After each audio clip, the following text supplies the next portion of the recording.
The first rock cracked the sliding glass door clean across the middle. White web of glass, dead center. Theodore turned from the grill, spatula in his hand, smoke still coming off the ribs, his kids splashing in the pool behind him, and watched his neighbor Carolyn Dreyfus wind up for a second throw. It was the middle of the afternoon. She was standing in her own driveway. She was screaming about noise, about property values, about people who didn't belong. The third rock went through his kitchen window. Theodore put the spatula down, took out his phone, hit record. What he didn't know yet was that in 6 hours Carolyn's heart would stop, and he'd be the only surgeon on the eastern seaboard who could save her. Drop a comment and tell me where you're watching from. Hit subscribe. The look on her face when she finds out who she threw rocks at is worth sticking around for. This is Frost Folktales. Stories about people who got written off and didn't write themselves off back. So, 2:47 p.m., Saturday, Ashford Glen subdivision. You know the kind of neighborhood. Quiet money, Bradford Piers down the boulevard, somebody on the HOA who cares deeply about mulch color. Theodore had lived there 11 years, shoveled his own driveway, waved at the neighbors who waved back, did 2 years on the landscaping committee before he tapped out, because life is short and he was not going to spend it arguing about mulch. That Saturday he was just at the grill. Linen shirt, swim trunks, hickory ribs, his dad's recipe, dry rub on the night before, low heat. He never rushed ribs. His son Caleb, 14, was doing laps. Kid had been swimming since he could walk and it showed. His daughter Zara, 10, yellow sundress, was chasing a pink beach ball around the yard and laughing so hard she could barely keep her feet under her. Renata was on the patio with Keisha, sweet tea between them, both of them cracking up about something. Winston was inside making loud appreciative noises about Renata's potato salad through the screen door, mostly so Renata would hear. The speaker was playing Marvin Gaye. Quietly. Saturday quietly. He was turning the ribs when the first rock hit. It sounded like a gunshot. The door held, but the fracture spread out fast, like ice cracking. He spun around before he understood what he was looking at. Carolyn was in her driveway, white blouse, tan capris. Her face was red and pulled into something that wasn't really anger anymore. It was older than that and meaner. She was already cocking back for the second throw, and now that the music didn't matter, he could hear what she was screaming. I have told you people about this noise. This is a decent neighborhood. Some of us care about our property values. You don't belong here. You never belonged here. The second rock skipped hard off the top of the fence post with a sharp metallic crack and clattered into the yard. Theodore stood completely still, spatula still in his hand, processing what his eyes were telling him, because what his eyes were telling him was so far outside the acceptable range of what one neighbor does to another that his mind kept wanting to reroute it, to explain it into something smaller. The third rock did not allow for that. It punched clean through the kitchen window, a hard, percussive shattering, and inside the house he could hear the cascade of broken glass scattering across the countertop where Renata had set out the bowl of potato salad that morning. The sound of glass on granite, the silence after it. Then Zara's voice, small and high and completely broken. Daddy. He turned to look at his daughter. Zara had stopped running. The beach ball had rolled to the fence on its own. She was standing in her yellow sundress in the middle of the yard, with both hands pressed to her mouth, her eyes filled and spilling over, looking at the shattered window and then at him, as if she needed him to tell her that what just happened was somehow not what it looked like. At the edge of the pool, Caleb had stopped mid-lap. He was gripping the concrete lip, water streaming off his face, staring at Carolyn Dreyfus next door with an expression that was not a child's expression. It was something older and harder than Theodore was prepared to see on his 14-year-old's face. On the patio, Renata had stood up from her chair. She was very still, which was how Theodore always knew his wife was at her most dangerous. Not when she was loud, but when she went still like that. Carolyn Dreyfus was still screaming. Theodore Winslow set the spatula down on the grill shelf. He set it down slowly and deliberately, the same way he set instruments down in an operating room, with full intention, with the understanding that the next thing his hands did would matter. His hands were shaking slightly, not from fear, from the effort of containment, from the choice he was actively making in real time about what kind of man he was going to be in the next 60 seconds. He reached into the pocket of his swim trunks and pulled out his phone. He opened the camera. He pressed record. He did not walk toward Carolyn Dreyfus. He did not raise his voice. He did not give her the thing she needed him to give her. He understood, with a clarity that would sharpen into something even more profound in the hours ahead, that she needed him to react. She needed him to shout, to charge, to become the danger she was currently inventing. She needed him to be what she was already screaming about, because if he became that, then her rocks were retroactively justified, and her story wrote itself. He understood this, so he stood in his yard, in front of his grill, with smoke still rising from his ribs, and he pointed his phone camera at his neighbor, and he recorded. The afternoon sun was overhead and merciless. No shadows, no ambiguity. Everything bathed in the kind of flat, clear, unforgiving natural light that leaves nothing to interpretation. The footage would be extraordinary. The shattered window still glittering in the sunlight. Carolyn Dreyfus in her driveway, her face unmistakably herself, arms still extended from the last throw, screaming about noise, and about property, and about people who don't belong. Time-stamped, geotagged, irrefutable. Winston Akampong appeared at the back door and took in the scene in approximately 2 seconds. The broken window, the glass on the counter behind him, Zara crying, Caleb frozen at the pool edge, Carolyn Dreyfus screaming next door, and Theodore standing in his swim trunks filming all of it with the focused calm of a man who has decided exactly what this moment requires. Winston stepped off the patio and crossed the yard without a word. He came to stand beside Theodore, shoulder to shoulder, and said nothing for a long moment. He just stood there, which was what Theodore needed from him. Renata moved to Zara quietly and wrapped both arms around her daughter from behind, pulling her in, pressing her lips to the top of Zara's head. Zara's hands gripped her mother's forearms. Caleb had not moved from the pool edge. He was still watching Carolyn Dreyfus with that expression, that old hard expression that no boy his age should have to know how to make. Carolyn Dreyfus did not stop.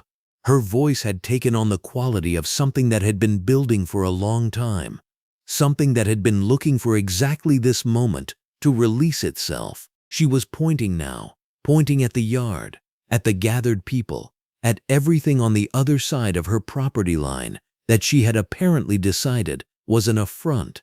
Her words were getting less coherent, cycling back through the same accusations, the noise, the values, the belonging, the not belonging, as if repetition might eventually make them feel true. Theodore held his phone steady. The footage was clear. From somewhere beyond the far end of Ashford Glen Boulevard, carried on the warm afternoon air, came the distant rising wail of police sirens, 2 of them harmonizing in that particular way that means they are coming with some urgency, getting louder now, growing more certain with each passing second. Winston Akampong heard them at the same moment Theodore did. He turned his head slightly toward the sound, then turned back to look at his best friend's profile. That composed, unreadable face, the jaw set, the phone steady. He said it quietly, almost gently, the way you tell someone something true that you wish were not true. They're going to take her side, Theo. Theodore Winslow did not answer. He did not lower the phone. He did not look away from Carolyn Dreyfus. The smoke from the grill continued to rise in slow, patient ribbons behind him, and the afternoon sun continued to pour down over all of it. The broken glass, the crying child, the frozen boy at the pool edge, the screaming woman in the driveway, and one man standing still in his own yard, recording, choosing, waiting. The sirens grew louder. He just kept filming, and Carolyn Dreyfus, still screaming in her driveway in broad daylight, had absolutely no idea who she had just thrown those rocks at. She had no idea what hands she had just put herself into. She didn't know it yet, but she would. The two cruisers came in slow, the way cops come to a noise call. They parked at the curb on Ashford Glen under a flat afternoon sun, and Theodore stood in the driveway in his linen shirt and swim trunks and watched the doors open.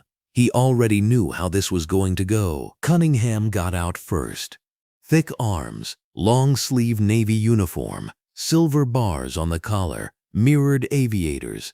You could read the dismissal on him before he opened his mouth. His chin came up as he took in the yard. Pool, smoking grill, guests, kids, and whatever happened behind those glasses. It was a decision, not an observation. Theodore had seen that face most of his life. Okafor climbed out of the second car. Younger, shorter, short-sleeve uniform, radio holster on her forearm. She walked quietly and looked at things and didn't say a word yet. The two of them weren't the same kind of cop, and you could tell from across the lawn. Carolyn Dreyfus didn't wait. She came across her driveway at almost a run, white blouse, tan capris, and by the time Cunningham had both boots down, she was on his arm, voice cracking up the scale. The music had been unbearable. It had been hours. There were cars she didn't recognize, people she didn't recognize. She hadn't felt safe in her own home, she said. She had genuinely feared for her safety, and Cunningham nodded at every word, like it was sworn testimony. She didn't mention the rocks. Theodore stood about 12 feet away and listened to a woman describe his kid's afternoon as some kind of siege. He had his phone in his hand. He didn't say anything until Cunningham finally turned toward him. The aviators came around slow, swept the yard again. Grill, pool, Winston at the edge of the patio with his arms folded. The ribs, the ice chest. And the first question out of Cunningham's mouth wasn't about the window behind Theodore's shoulder. It wasn't about the glass on the kitchen counter, plainly visible through the open back door. The first question, in the bored voice of a man who'd already decided where this was going, was whether there was a noise ordinance issue he should be aware of. Theodore let it sit a second. Then he said, "Sir, my neighbor threw 3 rocks at my property. The third one came through my kitchen window. I have it on video. I'd like to show you." He held out the phone. Cunningham took it like he was doing somebody a favor. He watched the video. Bright sun, bright footage, steady, time-stamped 2:51. Carolyn's face plain as day as her arm came back and put the third rock through the lower pane. You could hear the sound. You could hear Zara cry out off camera. You could hear Winston say, "Theo."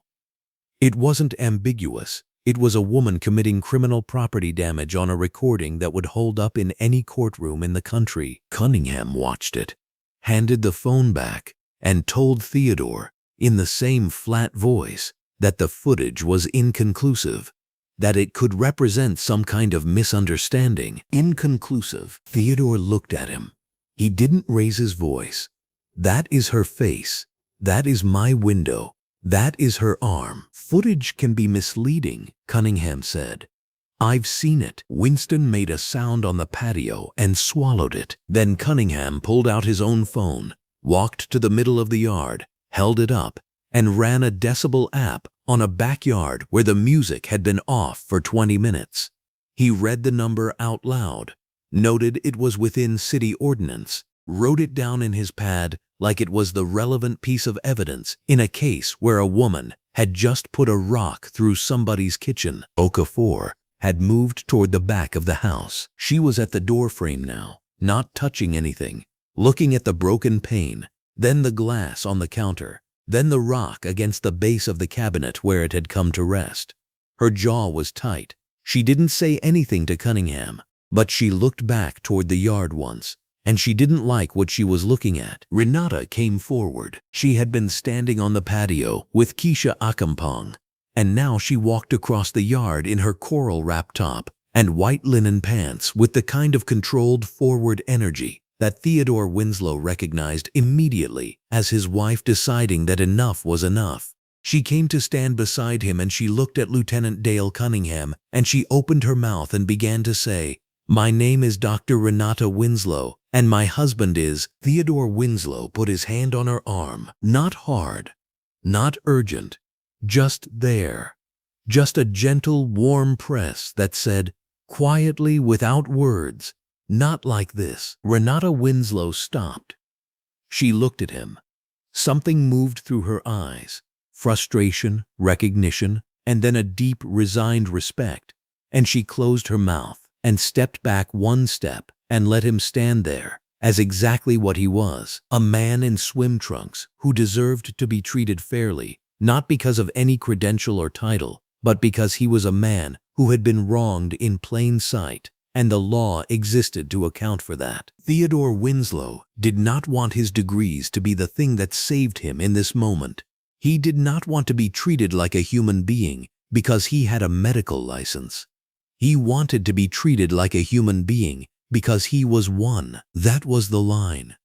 He knew where it was, and he held it. Lieutenant Dale Cunningham told both parties to cool down. He said it in a tone that distributed blame evenly across a situation that had no evenness in it anywhere. He said it like both parties had been equally inflamed, like both parties had done equivalent things, like a man standing in his own yard filming a crime being committed against him was the same category of problem as the woman who had thrown the rocks. Cool down, both of you. Carolyn Dreyfus, standing 8 feet to Lieutenant Dale Cunningham's left, hearing herself placed in the same remedial instruction as the man whose window she had shattered, let a small smile cross her face. It was not a big smile. She was too practiced for that. It was just a small, private flicker at the corner of her mouth, the kind that lives in the half-second before a person arranges their expression for the public. But Theodore Winslow saw it. Winston Akampong saw it. And across the street, slightly uphill on the far sidewalk, in a light blue short-sleeve blouse and dark slacks, Councilwoman Adrienne Colbert saw it too. Adrienne Colbert was 3 houses down on Ashford Glen Drive and had been watching from the moment the cruisers pulled up. She was a compact, precise woman with close-cut natural hair and the permanent alert stillness of someone who had spent 20 years watching systems do exactly what they were designed to do and calling it out regardless of who was watching. She had not walked over. She had not inserted herself. She had watched Lieutenant Dale Cunningham dismiss the video evidence. She had watched him measure the silence with a decibel app. She had watched Carolyn Dreyfus smile. And now Councilwoman Adrienne Colbert reached into the pocket of her dark slacks and took out her phone. She did not make a call. She opened her camera. She pressed record. And she stood there on the public sidewalk under the open afternoon sky and documented every remaining second of what Lieutenant Dale Cunningham was doing in front of 2 households on Ashford Glen Drive. And the camera did not blink. And the afternoon light was full and honest and did not spare anyone anything. Theodore Winslow did not know she was filming yet. He was still looking at Lieutenant Dale Cunningham. He was still standing in his own yard, beside his own grill that had gone cold, listening to a law enforcement officer tell him to cool down after his property had been vandalized and his daughter had been made to cry by a woman who was now smiling 4 feet from the officer's elbow. He was standing there in his swim trunks on a golden Saturday afternoon and breathing slowly and keeping his hands exactly still and refusing, absolutely refusing, to give this moment anything it could use against him. Caleb Winslow had climbed out of the pool at some point and was standing at the far end of the patio in his wet swim shorts, water still running off his shoulders, watching his father with the focused, careful attention of a 14-year-old who was in the process of learning something about the world that nobody should have to learn this young, and that he would carry for the rest of his life. Theodore Winslow felt the weight of his son's eyes on the back of his neck. He stood up straighter. Lieutenant Dale Cunningham said something about follow-up procedures if either party wanted to pursue a formal complaint.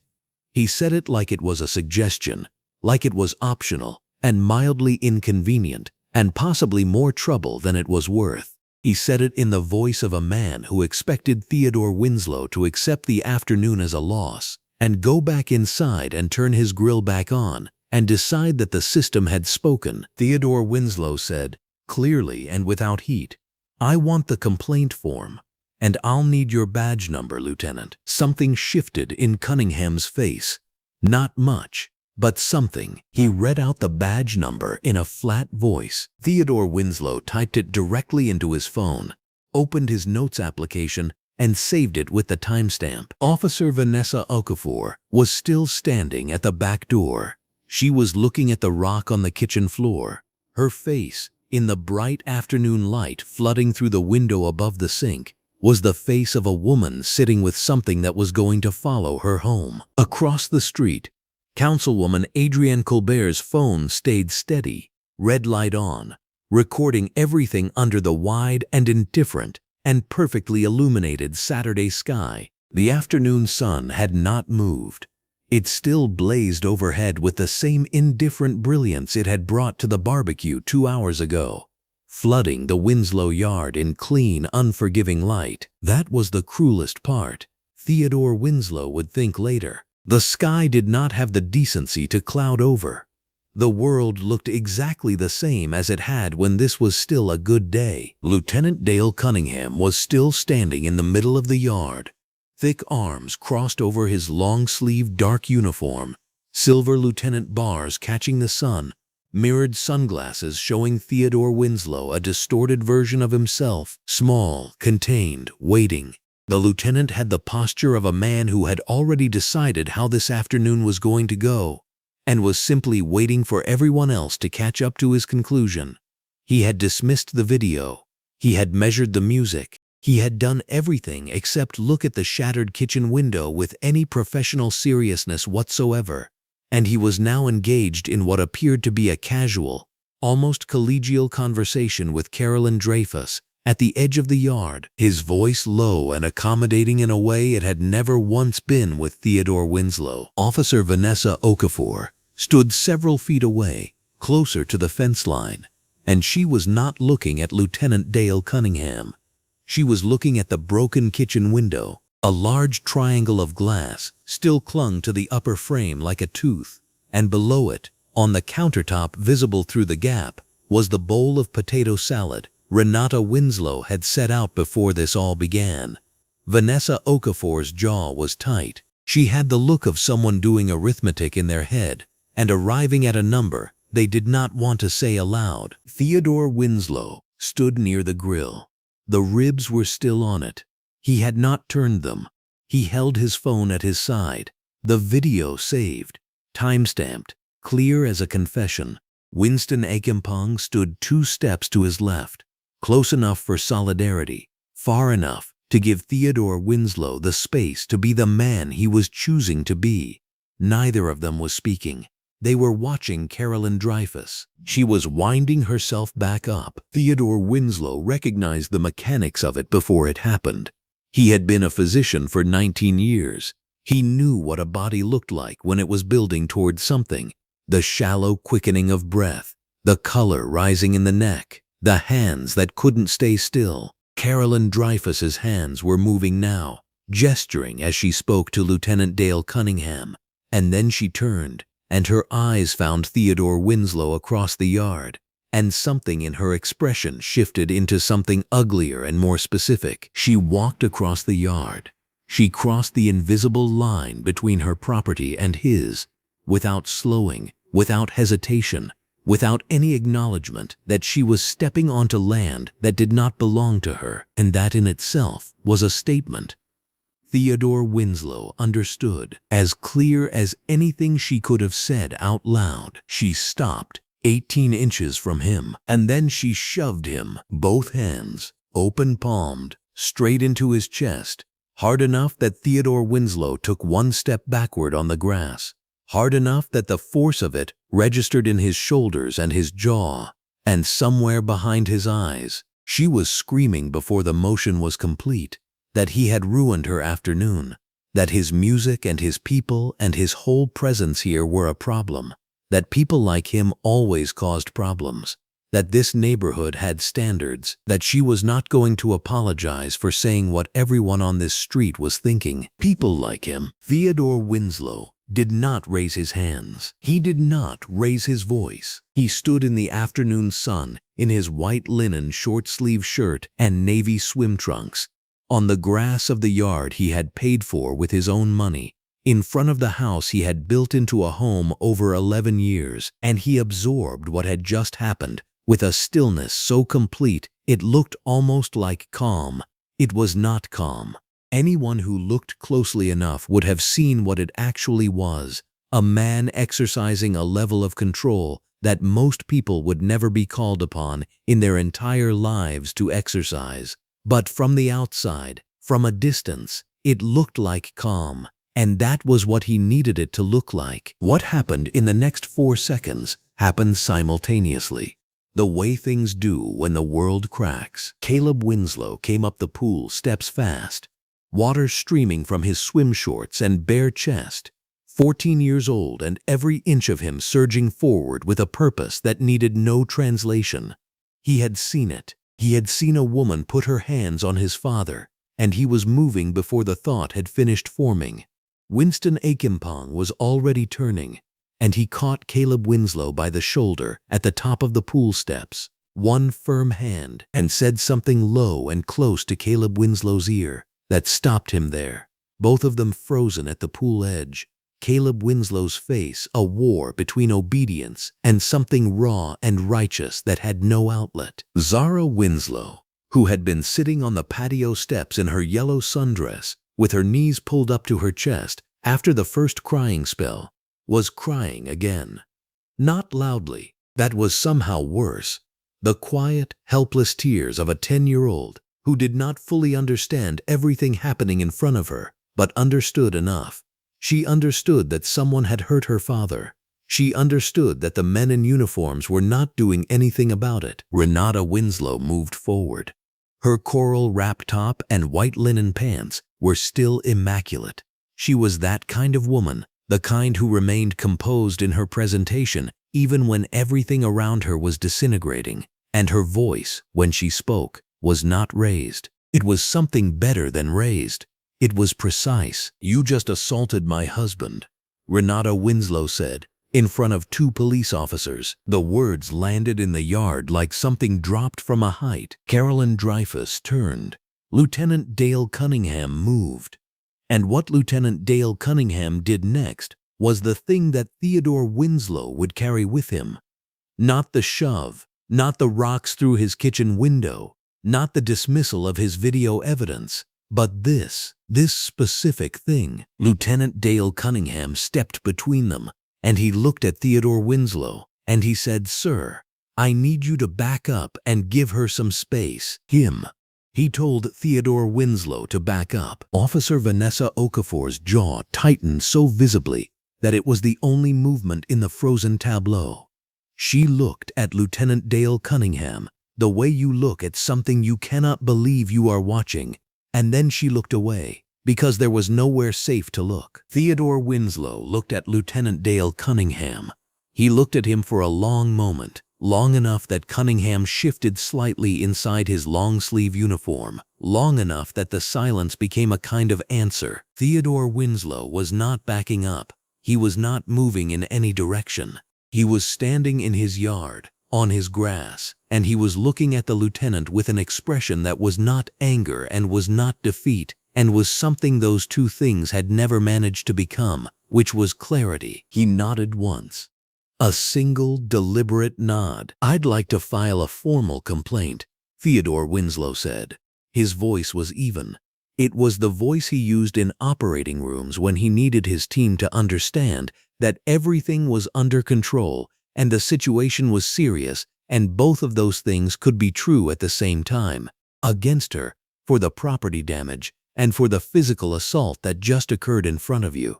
And against the way this situation has been handled from the moment you arrived. Lieutenant Dale Cunningham laughed, not a short, dismissive exhale, not a quiet scoff behind his teeth. He actually laughed. A real sound, a genuine expression of amusement, the kind of laugh that said he found the idea of Theodore Winslow filing a complaint to be the funniest thing he had heard all week. The laugh said, "You think that matters?" The laugh said, "Go ahead and try." The laugh said everything it needed to say about what Lieutenant Dale Cunningham believed was going to happen to a complaint filed by this man against his badge in this precinct on this Saturday. Theodore Winslow let the laugh finish. Then he said, "Badge number, please." The laugh stopped. Winston Akampong, who had kept one hand steady on Caleb Winslow's shoulder the entire time, raised his other hand slightly, and in it was his phone. And he had been recording from the driveway for the last 4 minutes. Every word, every gesture. Lieutenant Dale Cunningham stepping between them. The instruction to back up. The laugh. Across the street, 3 houses down. Councilwoman Adrienne Colbert was still filming. Theodore Winslow could not see the screen of her phone from where he stood. But if he could have, he would have seen that she had already typed the caption, already tagged the city's public safety account, already pressed post. The upload bar was moving across the top of her screen with quiet efficiency, carrying everything it had seen into the world, where it would keep moving long after this afternoon was over. Lieutenant Dale Cunningham gave the badge number. He said it flatly, without ceremony. The way you say something when you have been forced to say it and want to communicate clearly that the act of saying it changes nothing. Theodore Winslow repeated it once, aloud, to make sure Winston Akampong's recording caught it. The complaints were filed at the precinct on Garfield Avenue 2 hours later. The building was municipal beige inside, overhead fluorescent lighting giving everything the flat, specific quality of a place designed for function and nothing else. The plastic chairs in the waiting area were the orange of something that had once been chosen to be cheerful and had given up. Theodore Winslow and Renata Winslow sat in 2 of them, side by side, filling out forms on clipboards. Renata Winslow's handwriting was small and meticulous. Theodore Winslow wrote in the careful block letters he used for surgical notes, each word placed deliberately, the facts stated in sequence without editorializing, because the facts were sufficient without editorializing. Carolyn Dreyfus was escorted to a separate room by a desk officer who had not made eye contact with anyone in the Winslow party when they arrived. Theodore Winslow had watched that too. He was watching everything now. He was building a record in his mind, the same way he built one on paper. Complete, sequenced, without gaps. Renata Winslow set her clipboard down on her knee and looked at her husband. She did not ask him how he was doing, because she knew how he was doing, and asking it aloud would not help either of them. What she asked, quietly, was, "What now?" Theodore Winslow kept writing for a moment. Then he set his pen flat across the top of the form and looked at the fluorescent light in the ceiling above them. That flat, honest light that showed everything exactly as it was. "She'll answer for it," he said. His voice was quiet. They were the only 2 people near enough to hear it. Just not today. He meant it. He believed it the way he believed in the things he had spent his life proving true through sustained, disciplined effort. That excellence was its own argument, that patience was not weakness, that there were systems of accountability that still functioned if you knew how to move through them correctly. He believed Carolyn Dreyfus would face consequences. He believed Lieutenant Dale Cunningham would face consequences. He believed without naivety that the record he was building on this clipboard and in Winston Akampong's phone footage and in Councilwoman Adrienne Colbert's upload would matter. He did not know, could not know, sitting in that plastic chair under those flat lights on that Saturday evening, that the consequences would arrive faster than any system he was imagining, through a door he had never once considered, and that when they came, they would require something from him that was harder than patience and more permanent than justice. He picked up his pen. He finished the form.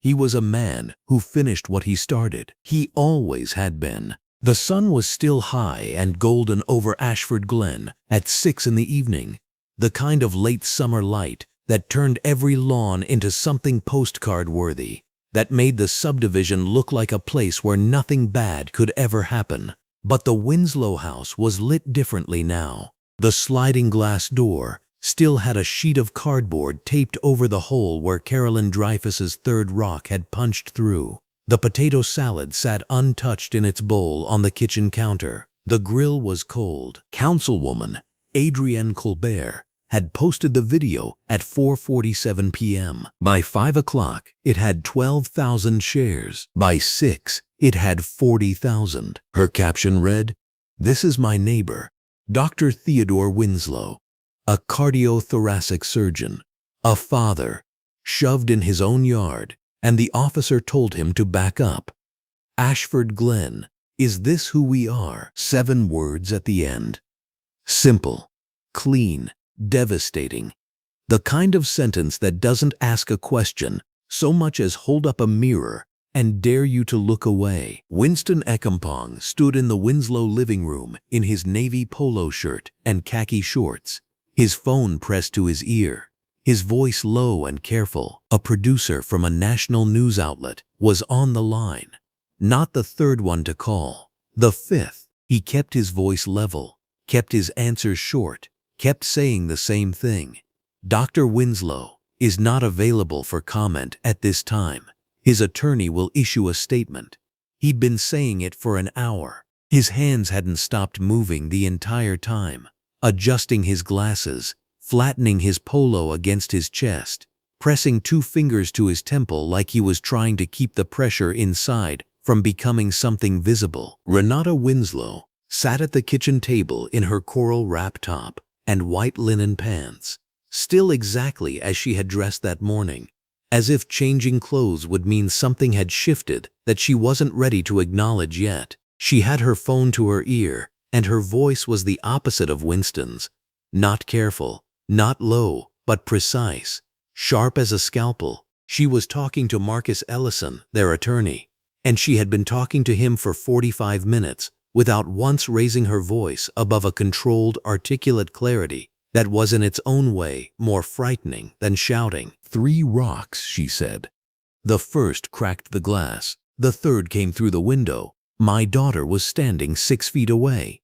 I have the original footage, Winston has secondary footage, and Councilwoman Colbert has footage from across the street. You have 3 independent sources corroborating the same sequence of events. She listened. Then that's what we file.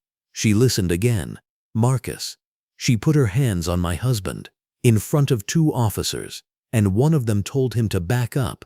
The pause that followed was long enough to be its own statement. Yes, I'll hold. Caleb Winslow was on the sectional sofa with his laptop open on his knees, still in his swim trunks and a white t-shirt he'd pulled on in a hurry after everything collapsed. His hair had dried crooked from the pool. He was 16, not 14, in the way that matters, the way where a boy is close enough to a man to feel everything a man feels, but without any of the insulation experience provides. His jaw was set. His eyes moved fast across the screen. The comment section under Councilwoman Colbert's post was 50,000 comments deep and growing, and Caleb was reading every single one like he was building a case. People are coming, he said to nobody in particular. Like, from the whole neighborhood. They're saying they're coming. He was right. By 6:15, there were 11 people on the Winslow front porch. Not protesters, not camera crews, just neighbors. The Oylarans from 4 houses down, in matching gray sweatshirts.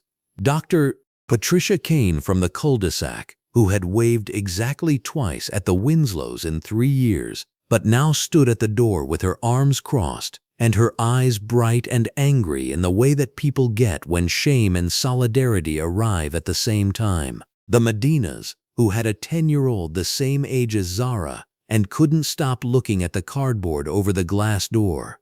An older white couple, the Brentwoods, who lived 3 blocks over and had brought a covered dish of something that smelled like lasagna, and who stood at the edge of the porch, looking like they desperately needed someone to tell them what to do with their hands. None of them had been close enough with the Winslows to call them friends before today. That was its own kind of data point. Winston handled them the way he handled everything that afternoon. Steadily, gratefully, with just enough warmth to make them feel received without making them feel the situation was under control, because it wasn't. He thanked them. He accepted the lasagna. He told them that the family was together, that their attorney was already working, that their presence meant more than they knew. He did not say that Theodore was in his study with the door closed and had been for an hour. Zara Winslow was asleep on the couch in the living room. She had cried herself into it, which is a specific kind of exhaustion that has no cure except sleep. She was still in her yellow sundress, one sandal on, one sandal somewhere on the floor. Her cheek was pressed against the throw pillow with the embroidered pineapples that Renata had bought at a market in Savannah 2 summers ago. Her eyelashes were still slightly damp.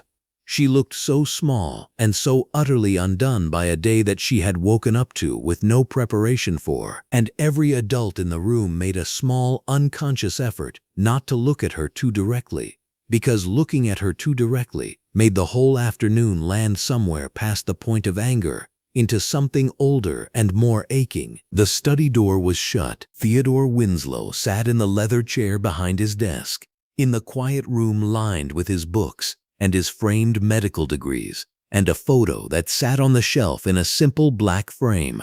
His residency class at Johns Hopkins, 22 young doctors standing in 2 rows in white coats, grinning the grin of people who had survived something and were holding the proof. Theodore was in the 2nd row. He looked impossibly young. He looked like someone who believed, with his whole body, that excellence was a kind of armor. He was staring at his hands. They were resting flat on the surface of his desk, palms down, the way he sometimes rested them when he was thinking through a procedure. His fingers were long and very still. The light in the study was warm from the floor lamp in the corner, early evening streaming through the blinds in long horizontal bars across the hardwood floor.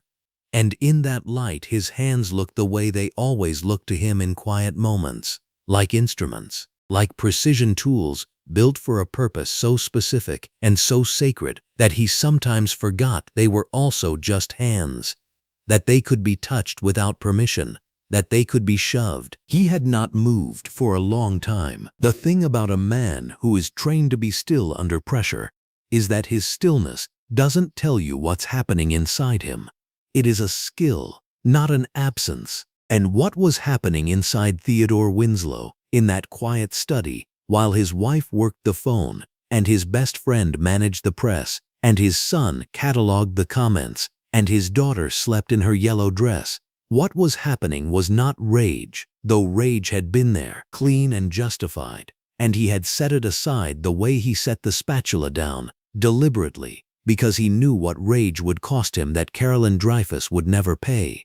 What was happening was something deeper and slower. A man sitting with the specific humiliation of having been reduced, in front of his children, in front of his home, to a problem to be managed rather than a person to be heard. And the question he was sitting with, the one that had no comfortable answer, was this: how many times must a man prove he belongs somewhere before the proof is enough? He did not have an answer. Through the window of his study, he had a partial view of the house next door, Carolyn Dreyfus's house.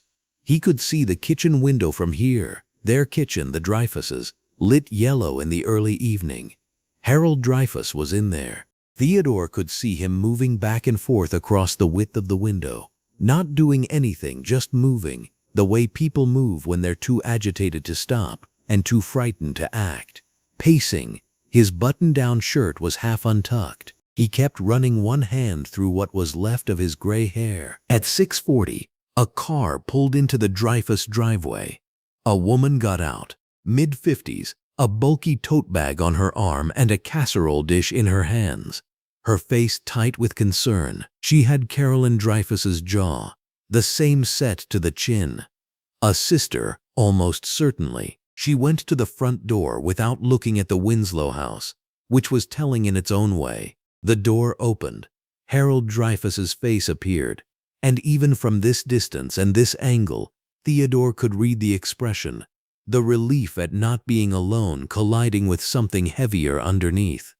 The sister went inside. The door closed. She didn't know yet. Theodore turned away from the window. Across town, in a two-bedroom apartment with a ceiling fan turning slow circles above the couch, Officer Vanessa Okafor sat in her gray t-shirt and jeans with her phone in both hands and her service weapon locked in the gun safe in the bedroom where she always put it the moment she came home, because she believed in separation, in not bringing the weight of that particular authority into her off hours if she could help it. The separation had felt important to her since the academy. It felt essential now. She was watching the video for the fourth time. Not Councilwoman Colbert's footage. Winston Pong's footage, which someone had posted separately. It was steadier, had better audio, and captured Lieutenant Dale Cunningham's face with terrible clarity when Carolyn Dreyfus shoved Theodore Winslow, and Cunningham's response was to tell the man who'd been shoved to back up. Okafor had been standing 4 feet away from that moment. She had watched it happen with her own eyes and felt her jaw tighten and said nothing, and the saying nothing had felt necessary in the moment for reasons that, watching herself stand in the background of the footage now, she could not fully reconstruct. She watched it a 5th time. Then she set her phone face down on the couch cushion, pressed both palms against her knees, and stared at the ceiling fan for a long time. Then she reached for her phone again and opened her contacts. She scrolled to a name she hadn't called in 11 months. Internal Affairs, Division Commander. She had his number because he had given it to her at a seminar 2 years ago. Had said she struck him as someone who valued doing the job correctly. And she had kept the number the way you keep things you hope you'll never need. Her thumb hovered over the call button. She pressed it. Back at the Winslow house, the front porch had grown to 14 people.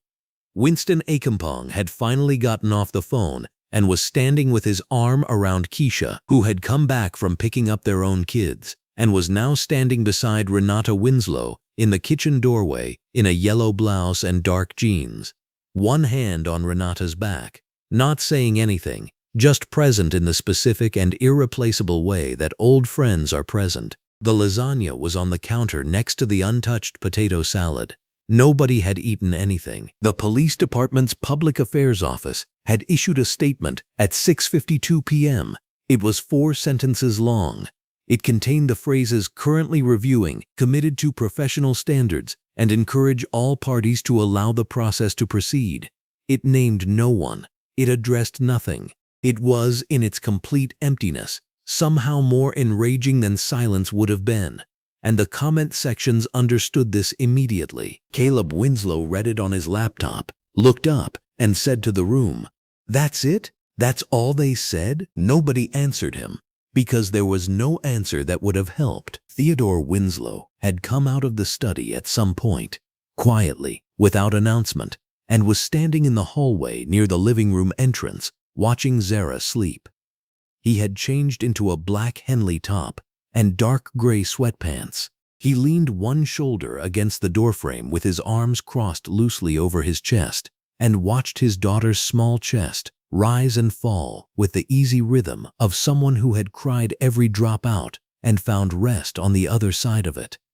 The right sandal was on the floor beside the couch. He looked at it for a moment, then looked back at her face. Renata appeared beside him without speaking.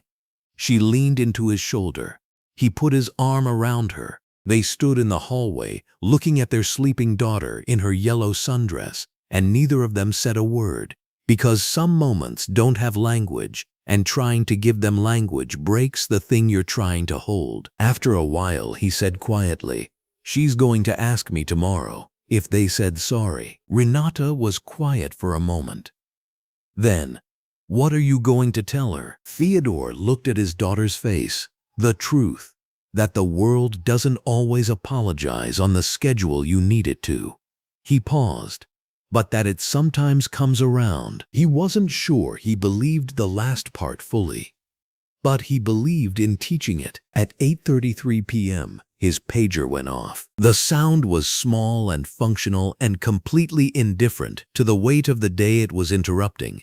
It sat on the hallway side table where he always left it when he came home, and it vibrated once against the wood surface before the tone sounded. The same tone it had been making for 11 years. The tone that meant Mercy General needed its on-call cardiothoracic surgeon right now. Not eventually, right now. Theodore Winslow unfolded his arms and straightened from the doorframe. He looked at the pager. He looked at Zara sleeping. He looked at Renata, who was already reading his expression with the fluency of 15 years of marriage, and whose own expression said everything that needed to be said without saying any of it. Go. You know who you are. Go. He went to the bedroom and came back in under 4 minutes in his dark navy dress pants and a white button-down shirt, his hospital badge clipped to his pocket, his car keys in his hand. He kissed Renata once, touched Caleb on the shoulder as he passed, looked one more time at Zara on the couch, and walked to the front door. He opened it. 14 neighbors on the porch turned and looked at him. He nodded once. A quiet acknowledgement, a dignified thank you, a closing of that particular moment, and walked to his car in the amber light of the evening. He had no way of knowing yet what was waiting for him at Mercy General. No way of knowing which name the ambulance was already racing across town with. No way of knowing that the day was not finished with him, that the decision he'd been making and remaking since 2:47 p.m. was about to be asked of him in a form so stark and so impossible that even the men who would later call him a hero would admit, quietly, they weren't certain they could have done what he did. He started the car. He pulled out of the driveway. He drove toward the hospital, the way he always drove toward the hospital, with both hands on the wheel, steady, purposeful, certain of his direction if not yet of what awaited him there. Behind him, Ashford Glen was still watching. The fluorescent lights at Mercy General Hospital Emergency Department do not care what kind of day you have had. They blaze at the same merciless, even intensity at 9 o'clock in the morning as they do at 9 o'clock at night, white and flat and relentless, bouncing off the polished white tile floor, filling every corner of the room with the kind of light that hides nothing, no shadows, no mercy, just clarity.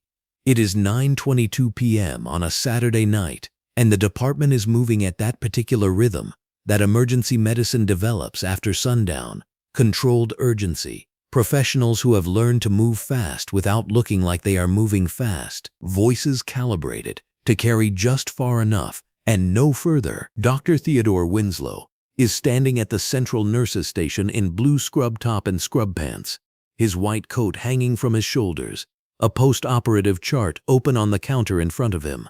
His reading glasses are perched at the end of his nose. There is a coffee cup to his left that has been cold for 40 minutes and untouched for 35. He is annotating a note on a 63-year-old man's triple bypass recovery. Clean margins, strong graft, expected trajectory. And his handwriting is the same steady script it has always been, precise and unhurried. He has been doing this for 2 hours. He arrived at Mercy General at 7 p.m., signed in, got briefed on the evening census, and settled into the professional rhythm that has anchored his life for 16 years. Medicine does not pause for what happened this afternoon. It does not pause for shattered kitchen windows or shards of glass scattered across a potato salad bowl or a badge number scribbled onto a complaint form in a police precinct waiting room. It does not pause for the image of Zara Winslow in her yellow sundress with tears running down her face. It does not pause for any of it. So Theodore Winslow does not pause either. He turns a page in the chart. He makes a notation. He reaches for the cold coffee and then decides against it. That is when the ambulance bay doors burst open. The sound is immediate and total. The crash of heavy pneumatic doors, the squeal of gurney wheels on tile, the rapid percussion of paramedic boots, and then the voices, sharp and overlapping, cutting through the department's evening rhythm like a blade. Stem I, female, 61 years old, massive ST elevation myocardial infarction, anterior wall, unresponsive for 4 minutes at the scene, resuscitated once in the field. BP is 80/50 and dropping. She's in and out. Nurse Terrence Booker is already moving before the second sentence is finished.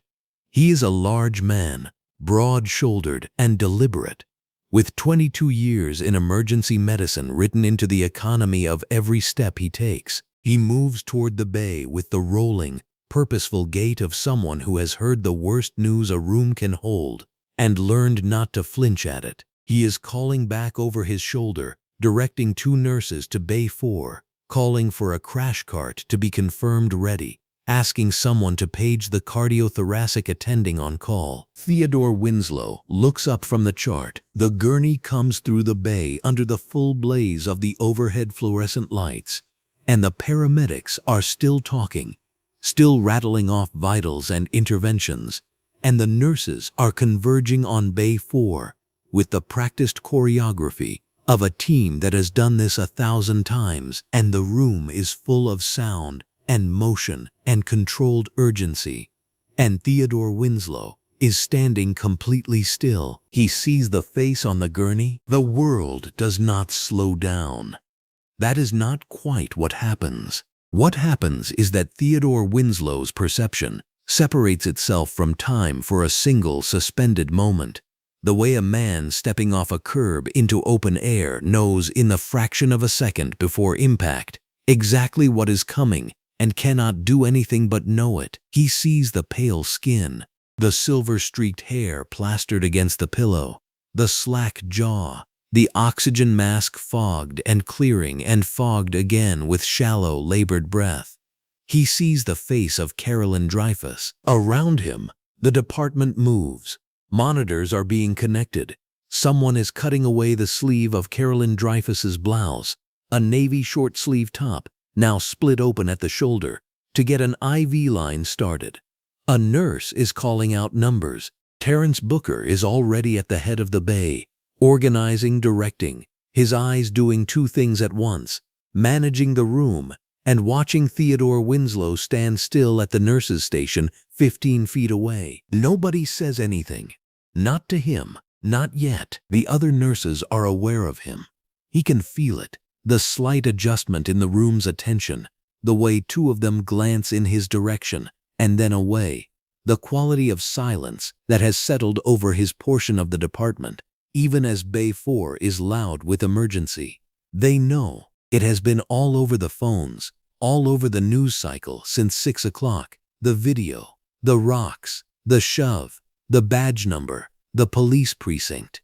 They know who the woman on that gurney is, and they are watching Theodore Winslow the way you watch a man standing at the edge of something precipitous, not wanting to startle him, not knowing what he is about to do. Theodore Winslow sets the chart down on the counter. He takes off his reading glasses, folds them once, and slides them into the breast pocket of his white coat. He picks up his stethoscope from around his neck and adjusts it into his ears. Then he walks to Bay 4. He does not rush. He walks with the same quiet, certain stride he has walked with since the first day of his residency, the stride that residents describe as the thing they notice before they notice anything else about him. Unhurried, grounded, as if the floor itself is sewer under his feet than under anyone else's. He reaches the gurney. He looks down at Carolyn Dreyfus's face, the oxygen mask, the closed eyes, the shallow rhythm of her chest. He reaches out and lifts each eyelid with a gloved thumb, checking pupil response. He takes the EKG printout that a nurse holds out to him and reads it in 12 seconds.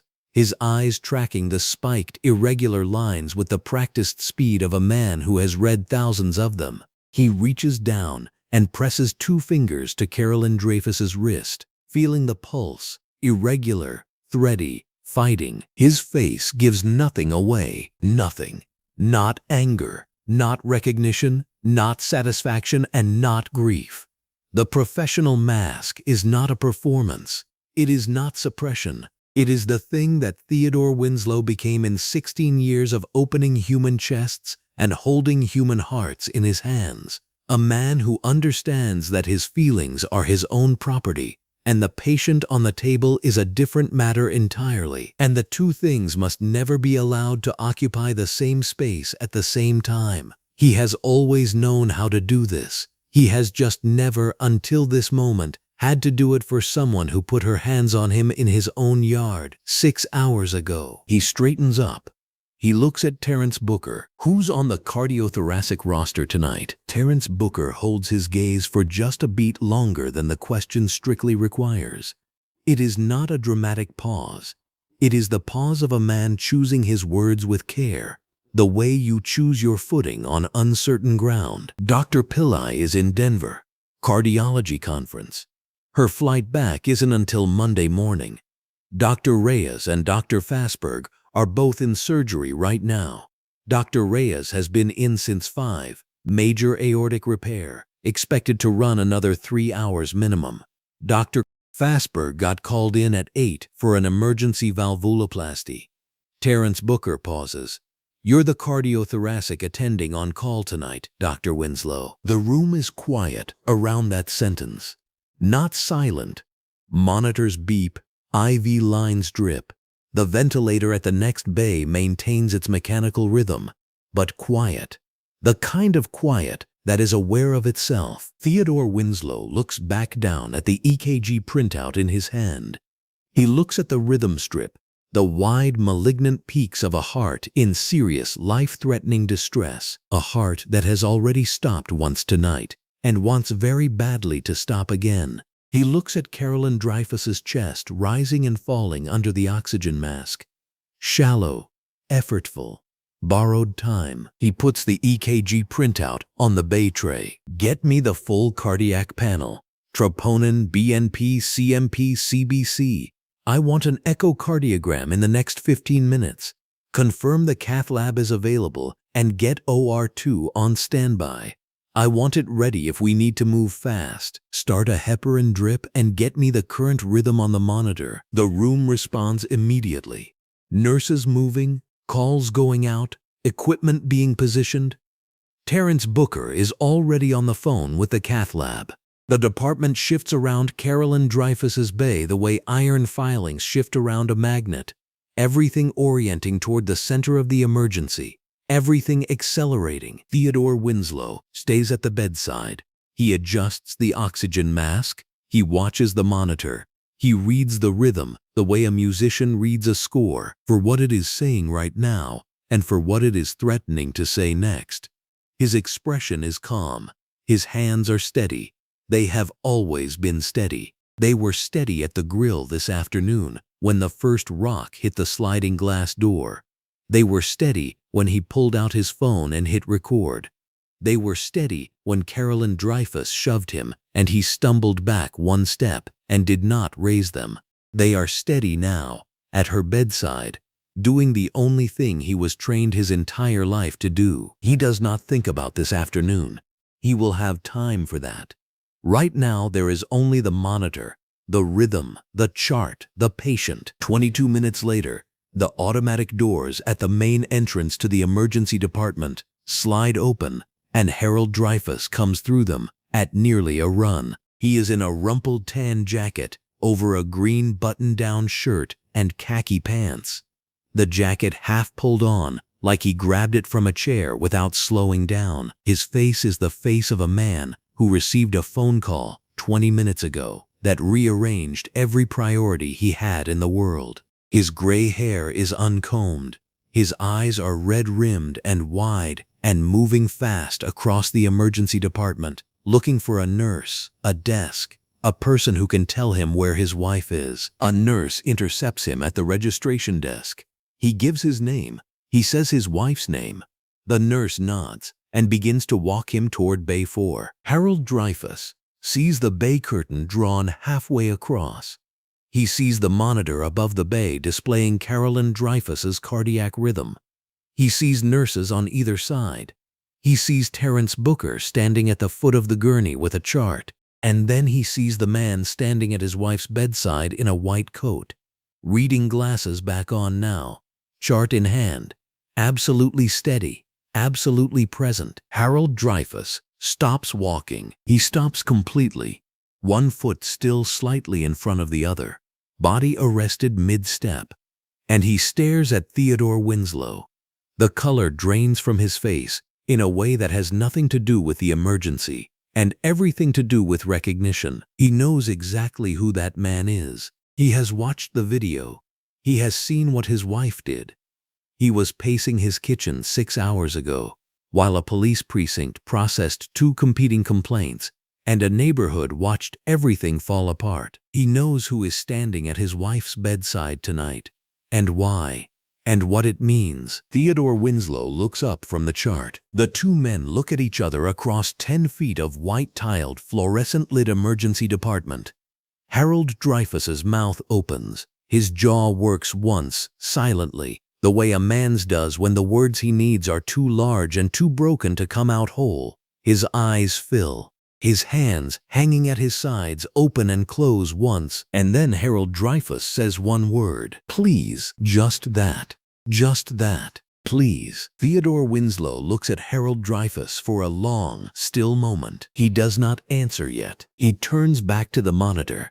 He reads the rhythm, and the fluorescent lights blaze on, hiding nothing. The scrub room at Mercy General was a small, unremarkable place. 4 steel sinks, a dispenser of antimicrobial soap mounted at elbow height, a row of hooks on the wall. Overhead, surgical prep lights burned clean and white and absolute. No shadows, no mercy, no room for anything other than what was true.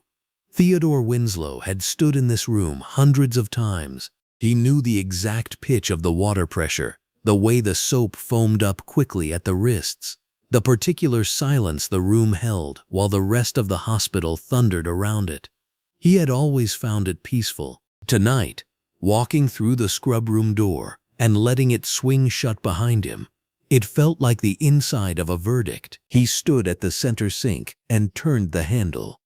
Water came out cold first, the way it always did, and he held his hands beneath it and waited for the temperature to rise. He did not reach for the soap yet. He just stood there and let the water run over his knuckles and watched it swirl toward the drain. And he breathed the way the meditation app Renata had downloaded for him 2 Christmases ago had tried to teach him, slowly, from the diaphragm, in through the nose and out through the mouth. He had never actually used the app. He had just laughed when she gave him the gift card for it. She had not laughed back.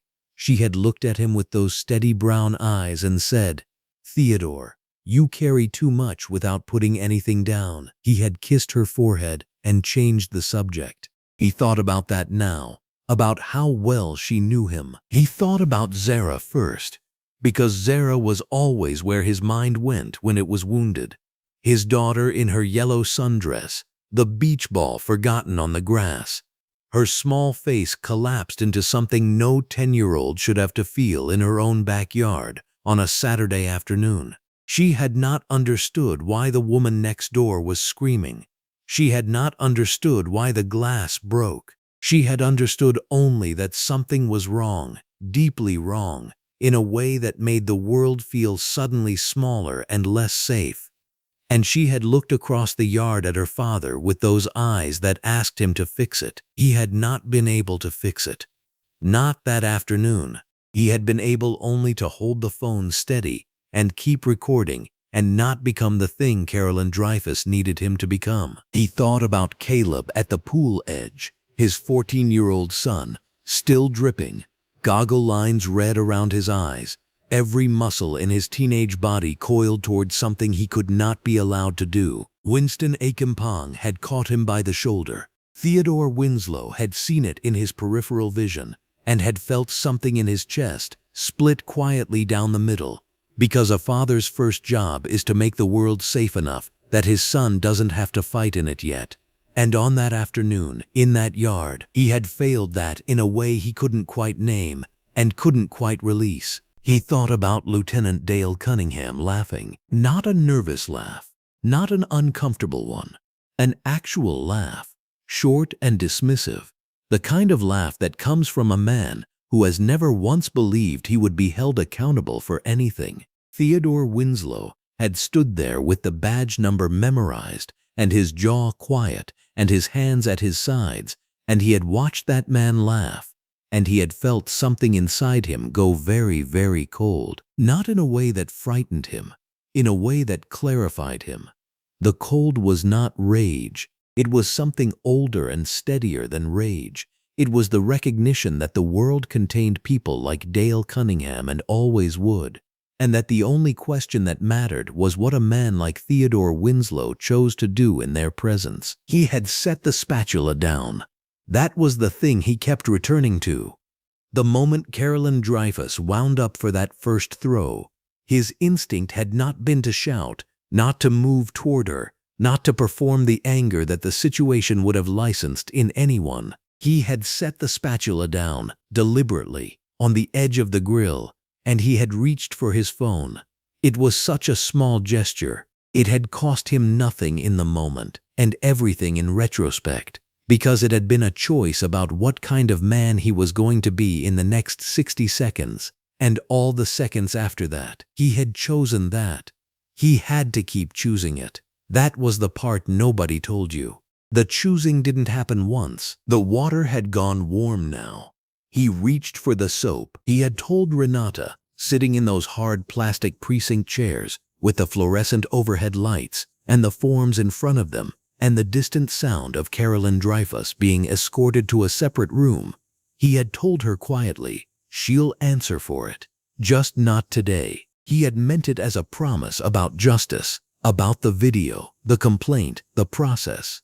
He had not meant it as a prophecy. He had not imagined that the answer would come from inside this hospital, from a gurney under bay lights, from a printout of an EKG showing a heart in the exact kind of crisis that only his hands could resolve.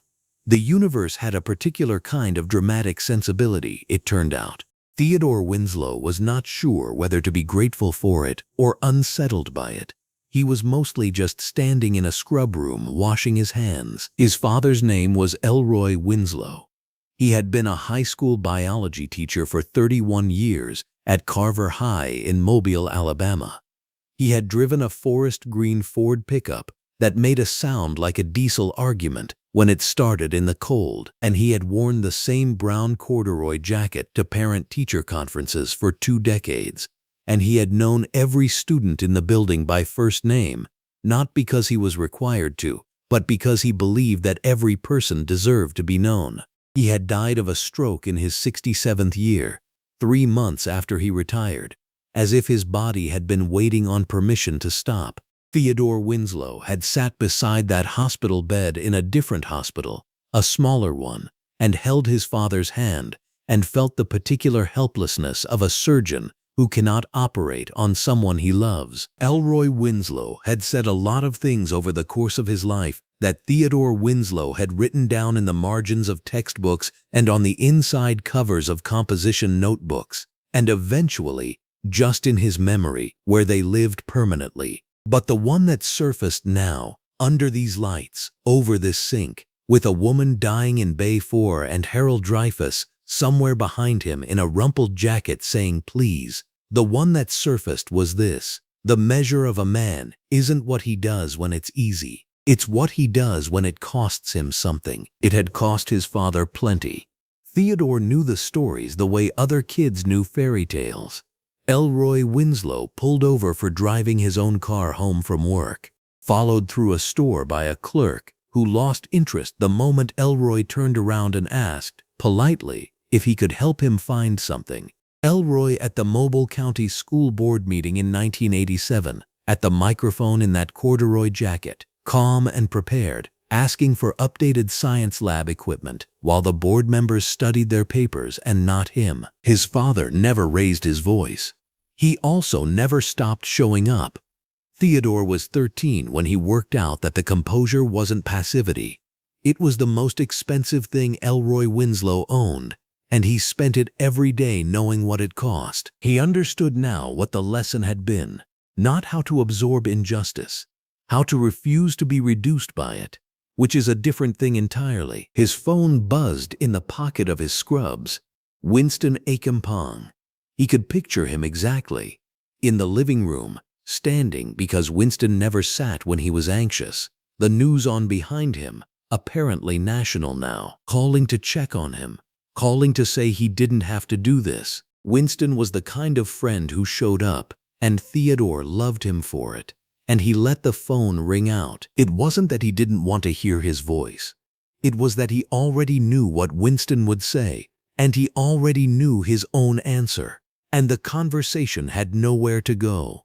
The decision wasn't 10 minutes old. It had been made 30 years ago, in a biology classroom in Mobile, Alabama, by a man in a corduroy jacket who believed that what you do when it costs you something is the only version of yourself that counts. His oath wasn't a sentence he'd recited once and filed away somewhere. It wasn't a credential. He had taken it in a room full of people he'd studied beside for 4 years, and he had meant every syllable in a way that still startled him a little when he thought about it. He hadn't taken it for deserving patients. He hadn't taken it for the patients who were kind or who saw him properly, or who would have stood up for him at a precinct while he filled out a form in a hard plastic chair. He had taken it for the idea that every human life carried value that didn't depend on the behavior of the person living it, which isn't a comfortable principle. He'd come to think the comfortable ones were mostly just preferences with better PR. He finished scrubbing. He worked the brush along each finger, each nail, each fold of each knuckle, the way he'd done before every surgery for 22 years. His hands weren't much to look at, medium-sized, a little calloused, a small scar at the base of his left thumb from a kitchen knife at 19, when he was impatient and hadn't yet learned that precision is mostly patience. They had opened chests. They had held hearts. In his own yard, they had been shoved backward by a woman who couldn't see him as a man, only as a symbol of something she had decided to hate before she'd ever looked at his face. They were going to save her life, not because she had earned it, not because the universe was settling some account. He just couldn't be the man who walked out of this room and went home. 3 knocks at the scrub room door. Terence Booker, quiet. Dr. Winslow, OR's ready. Theodore looked down at his hands. The water was still running. He turned the tap off. The room went quiet. Then he pushed through the door. The corridor was lit hard from above, long fluorescent panels making everything visible. He walked down the middle of it with the mask around his neck and his hands held up and away from his sides. Not fast. He'd already done the deciding. At the end of the corridor, the OR was waiting for him. The OR doors swung open at 10:14 p.m., and the overhead surgical lights blazed down on everything with the cold, indifferent brightness of a place that had no patience for human feeling. 4 banks of high-intensity lights flooded the operating theater in pure white illumination, the kind that left no shadows, no hiding places, no mercy for imprecision. The scrub technician had already laid the instrument tray. The perfusionist was seated at the bypass pump, running final checks. The anesthesiologist, Dr. Priya Mathis, had Carolyn Dreyfus intubated and under, her vitals scrolling across 3 monitors in steady green lines that looked almost peaceful, considering everything. Terence Booker stood at the instrument tray in his scrub top and surgical pants, gloved and masked, and watched Dr. Theodore Winslow walk through those doors. He had been a nurse at Mercy General for 19 years. He had stood in this room with surgeons who were brilliant and surgeons who were reckless, surgeons who talked too much, and surgeons who worked in a silence so complete you could hear the clock. He thought he had seen every version of a human being that this room could produce. He had not seen this because Terence Booker had a phone. And like everyone else in Ashford Glen, in the city, and now apparently in a significant portion of the country, he had watched the video twice before his shift started. He had watched a man in a white linen short-sleeve shirt and navy blue swim trunks set down a spatula with the quiet deliberateness of someone choosing not to go to war. He had watched that same man get shoved in his own yard and told to back up. He had watched the officer actually laugh. And now that man was walking toward him in blue surgical scrubs and a cap, snapping his second glove into place. And the woman on the table between them was the woman who had thrown the rocks. Terence Booker said nothing. He would not say anything. That was not what this room was for. "Talk to me," Theodore Winslow said, stepping up to the table, eyes moving immediately to the monitors. Terence Booker read from the chart with professional precision. Carolyn Dreyfus, 61 years old, massive ST elevation myocardial infarction, originating in the left anterior descending artery, significant blockage in 2 additional vessels. Ejection fraction at last measurement was dangerously low. She had gone down in her kitchen at 9:04 p.m. Harold Dreyfus had found her on the tile floor, called 911. Started compressions before the dispatcher finished her first instruction. The paramedics had resuscitated her once in the field. She had arrived at Mercy General with enough time. Barely. Theodore Winslow listened to all of it without moving his eyes from the monitors. Then he looked at the patient. Then he looked at the EKG printout one more time, and his gloved finger traced the elevation pattern with the same focus a conductor gives to a score he is about to perform. "Triple bypass," he said. "We go in through the sternum. I want the left internal mammary artery harvested and ready. I'll need the saphenous vein graft from the right leg. Let's move." And then Theodore Winslow began to operate. Terence Booker had tried, privately, in the 40 seconds before the first incision, to imagine what it would cost a person to do this. Not the technical difficulty. The technical difficulty was simply what it was, and Theodore Winslow was among the best in the state at managing it. But the human cost. The cost of walking into a room where the person on the table had, 9 hours earlier, stood in your yard and shoved you in front of your children and screamed that people like you caused problems. The cost of putting your hands, those hands, the hands you had stared at in your study, on her sternum and cutting cleanly and without hesitation and with the singular intention of keeping her alive. Terence Booker passed the scalpel handle first, and Dr. Theodore Winslow made the first incision, and the room became what it always became under those blazing overhead lights. A theater of absolute precision. The first hour proceeded with the focused, controlled rhythm of a man who had performed this procedure more than 300 times. Theodore Winslow worked the sternal saw, cracked the chest with a retractor, and exposed the heart with the careful economy of motion that comes not from speed but from certainty. Every movement had a reason. Every request to Terence Booker was quiet, specific, and immediate. Bovie, retract, irrigate. The cannulation went clean. The bypass pump took over the work of Carolyn Dreyfus's heart, and Theodore Winslow began to harvest the graft vessels with a jeweler's patience. Terence Booker watched his hands. He had heard surgeons say that the hands were the last thing to betray you under pressure. That panic lived in the shoulders first, then the jaw, then the breath, and that a surgeon who controlled those 3 things could keep his hands still through almost anything. Theodore Winslow's hands were still. Not the stillness of suppression, Terence Booker thought. Not someone pushing something down. The stillness of a man who had already made his decision, completely, in the scrub room, and had walked through that door with nothing left to negotiate. At the 2-hour mark, the monitors changed. The ventricular fibrillation alarm did not build. It simply arrived. A sharp, irregular spike replacing the controlled rhythm on the screen. And the green line went chaotic. And Dr. Priya Mathis called it out in the flat, trained voice of someone who knows that panic kills faster than any arrhythmia. "V-fib, I see it," Theodore Winslow said. He did not look up from the chest cavity. Paddles. Terence Booker had the internal defibrillator paddles ready in 4 seconds. He placed them in Theodore Winslow's hands. Theodore Winslow positioned them directly against the surface of Carolyn Dreyfus's exposed, fibrillating heart. The heart that had been pounding with rage and contempt 9 hours ago and was now shuddering in his hands. And he said, in the same voice he had used to request the retractor, "Charge to 20 joules. Everyone clear." The room cleared. The shock delivered. The monitors screamed. And then, the longest 3 seconds in Terence Booker's recent memory, the green line found itself again.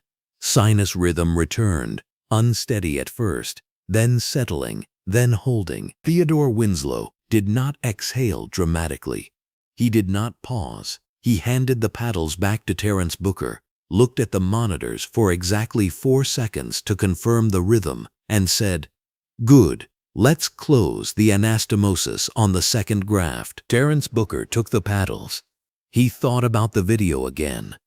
He thought about the spatula set down slowly.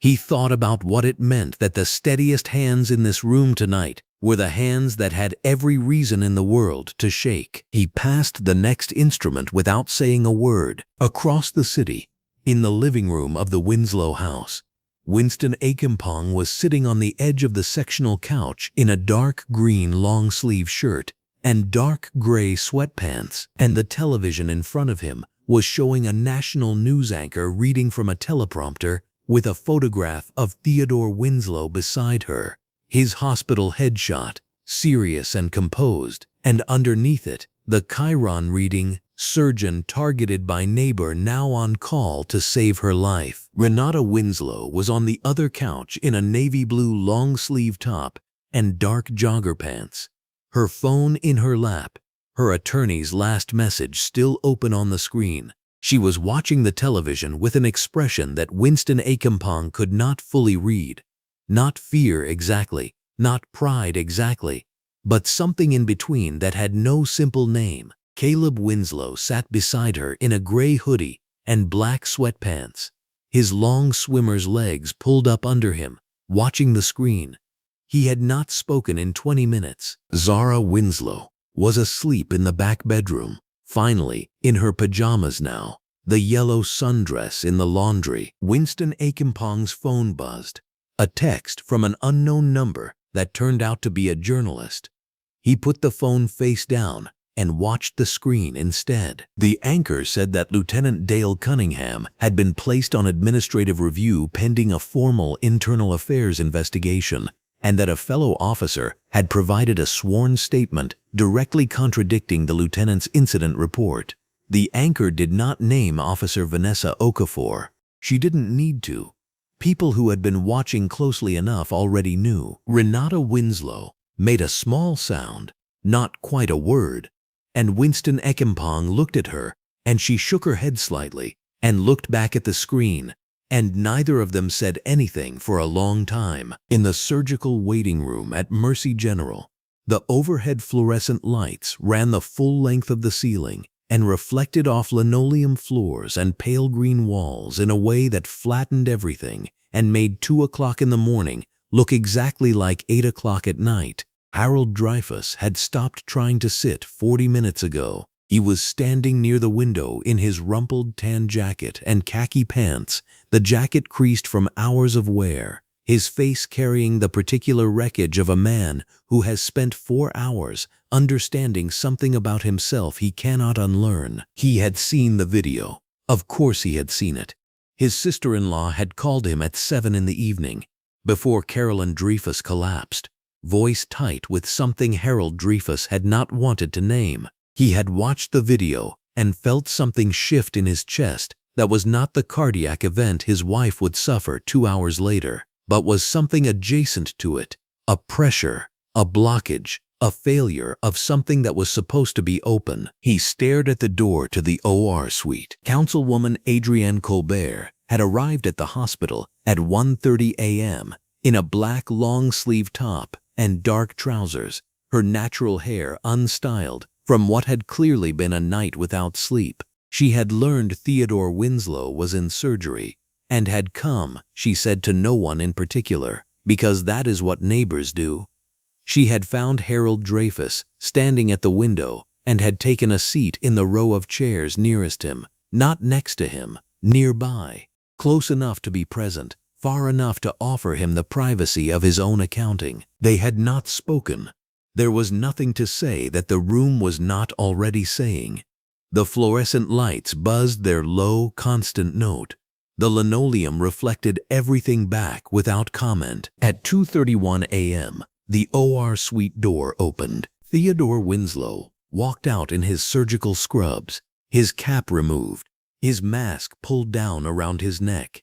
He was not moving quickly. He walked the way he always walked after a long surgery, with a deliberateness that had nothing to do with fatigue and everything to do with the particular gravity of a man returning from a place where the margin between living and dying is measured in millimeters. He looked at Harold Dreyfus first.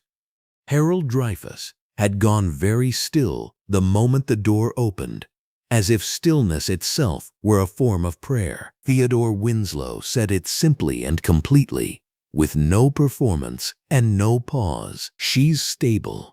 She's going to recover." Harold Dreyfus put one hand over his mouth and looked at the ceiling and made a sound that was not quite a sob and was not quite a word and was entirely human. Councilwoman Adrienne Colbert stood up from her chair. She looked at Theodore Winslow with an expression that said everything that 400,000 shares of a video could not fully carry. The recognition not of a hero, but of a man, whole and unbroken, who had walked back into the fire and carried someone out of it anyway. Theodore Winslow gave Harold Dreyfus 2 more seconds, then said that a member of the recovery team would be out shortly to discuss the post-surgical protocol, and that Carolyn Dreyfus would be moved to ICU monitoring before morning. Then he turned and walked back down the bright surgical corridor, his scrubs faintly damp from 4 hours and 17 minutes under those blazing overhead lights, his hands at his sides, steady and unhurried, carrying nothing that did not belong to him. 3 days later there was sun in room 412, the long shapes of it across the floor. Carolyn was propped up on 2 pillows in a hospital gown, an IV taped to the back of her left hand. The monitor ticked beside her. Harold sat in the chair on her right in a pressed blue shirt, hands in his lap, looking like a man who hadn't slept. Theodore Winslow came in at 9:15. Blazer, no white coat. He had her chart with him. Carolyn turned her face to the window the second he stepped in. He didn't make anything of it. He read through the chart, looked at her overnight numbers, took her pulse with 2 fingers, and then walked her through what came next. Rehab in 6 days. The pamphlet was already clipped in. Echo in 3 weeks. The prognosis, he said, was excellent, and he said it the way he said the rest of it, like he was reading a weather report. She turned her head and looked at him then. She looked at him for what felt like a long time, and then she started crying, and it wasn't pretty. Her shoulders went. She had the blanket twisted in both hands. Harold put his hand on her arm and opened his mouth, and nothing came out. She kept saying she didn't know. She didn't know who he was. She didn't know what he'd done. The man whose window she'd broken on a Saturday, she hadn't known. 4 days later, he'd had his hands inside her chest. She hadn't known that either. He waited her out. When she was quiet, he said she didn't need to know. That wasn't why. He hadn't done it because of who he was. He'd done it because she was a person who needed it done, and in that room, that was the only thing about her that mattered. He closed the chart and said the nurses would be back at noon, and that she should sleep. He was almost out the door when Harold got to his feet. He said, just above a whisper, that he didn't have the words for it. Theodore looked back at him, and after a second he nodded, and then he left. Justice, when it finally moved without theater. Lieutenant Dale Cunningham was formally suspended 4 days after the incident, pending a full internal affairs investigation. Officer Vanessa Okafor had submitted a 47-page written testimony that contradicted every material claim in Lieutenant Dale Cunningham's official report. She named specific moments, specific words, specific decisions made at the scene that she had documented on her own personal recording. The precinct's public affairs office, which had issued a bland non-statement the night of the barbecue, now issued nothing at all. The silence was louder. The Neighborhood Watch Council of Ashford Glen called an emergency meeting. Theodore Winslow did not attend. Renata Winslow, in a burgundy blouse and black pants, answered the door when their representative knocked and told the man plainly that her husband had no interest in reconciliation theater. The representative left a letter. Theodore Winslow read it once and placed it in the recycling bin beside his desk. Without ceremony, national media ran the full story across 3 networks and a long-form magazine feature. Councilwoman Adrienne Colbert gave a composed, precise interview on the steps of City Hall in a royal blue blazer and white dress pants that was watched 11 million times in 48 hours. Winston Akinpong told one journalist that what Theodore Winslow had done in that operating room was the most extraordinary thing he had witnessed in 20 years of medicine. Then he corrected himself and said it was the second most extraordinary thing. The most extraordinary was that Theodore Winslow never for a single moment considered doing otherwise. When the Regional Medical Board announced Theodore Winslow as their Humanitarian of the Year, he declined the award by written statement and asked nurse Terence Booker to stand at the podium and read it aloud. Terence Booker, in his navy blue scrub top and scrub pants with a fresh press, unfolded the paper with steady hands. The statement was 11 words. It said, "I took an oath. I kept it. That is the minimum." The room was quiet for a long time after that. On Saturday afternoon, 3 weeks after a rock first cracked against a sliding glass door, at 2:47 in the afternoon, Theodore Winslow stood at his stainless steel grill in his own backyard, under a sky so blue it almost hurt to look at. He wore a black short-sleeve linen shirt and khaki swim shorts. The hickory smoke rose straight and slow in the still air. Caleb Winslow was doing laps in the pool, his strokes long and clean. Zara Winslow was in a red sundress this time, chasing the same beach ball, her laugh carrying across the yard like something that had been gone and was now returned. Renata Winslow sat on the patio in a white sleeveless blouse and yellow linen pants, laughing at something Winston Akinpong had just said, her head thrown back, her whole body easy. The new glass panel in the sliding door caught the afternoon light and threw it across the kitchen floor in one clean, unbroken sheet. Theodore Winslow picked up the spatula. He turned the ribs. He was home. You just heard a story that history tried to overlook. If it stayed with you, take a second to stand with it. Subscribe, share, and help us keep telling the stories that deserve light, not silence.